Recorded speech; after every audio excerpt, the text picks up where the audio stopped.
when I see children in my office, a lot of the time they're very similar to Archie, where they've had their eye test, their eyes are Yeah. healthy, they've got their glasses if they need them, or sometimes they don't need them, but they're still struggling, so they can't read for long periods. They tend to fall asleep, they close one eye, they get really tired, they read very slowly. They can reread, they can read a sentence and then reread it. They miss lines, they skip words, they miss letters, spelling's difficult.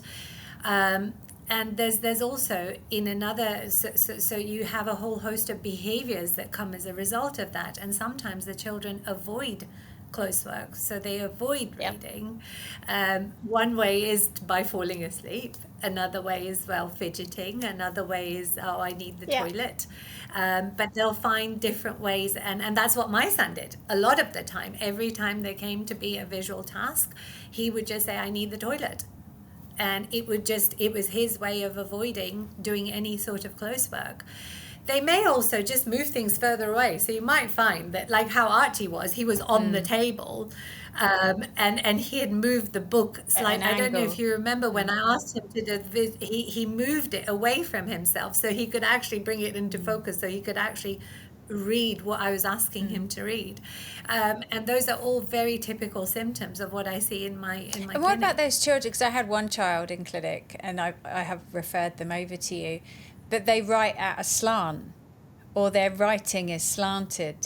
You know, Yes, yes, and that's another thing. If their eyes are not coordinating well together, if they have difficulties, then they won't know where to put their pen.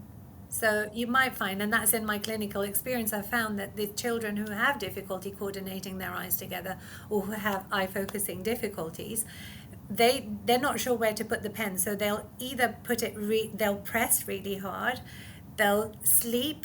I have literally had children who've had their head on the table to really. write, and when they're writing, the writing does go down.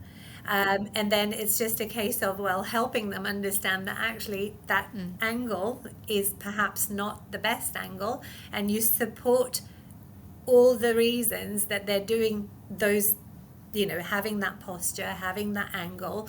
You support all of that through the layers as we discussed, and get them to have the position that they need, so they understand that actually they're going down the page, they're not going across. And we found that with Archie, and I see that with every patient who goes through my vision therapy program from beginning to end. And I do the handwriting assessment, and you see the Oh difference. yeah, we saw Um, huge changes working with you. Huge. I mean, it was game changing, and I think for parents to understand, I was only doing maybe 20 minutes a day in terms of the exercises. yeah. It wasn't a long-winded program. And even, we were doing things on a balance board. We had that ball that's hanging up behind you with the letters on it. And we were combining a number of different things in order for us to ensure he was tracking properly. And also seeing that whole depth perception as well when he was off balance. We did so many different exercises. We did one with a coin. We did one with a board of letters, and we had to skip those letters. And you gave us quite clear instructions and directions. We had a few of the reflexes we would be doing because I was still working on those when we were together.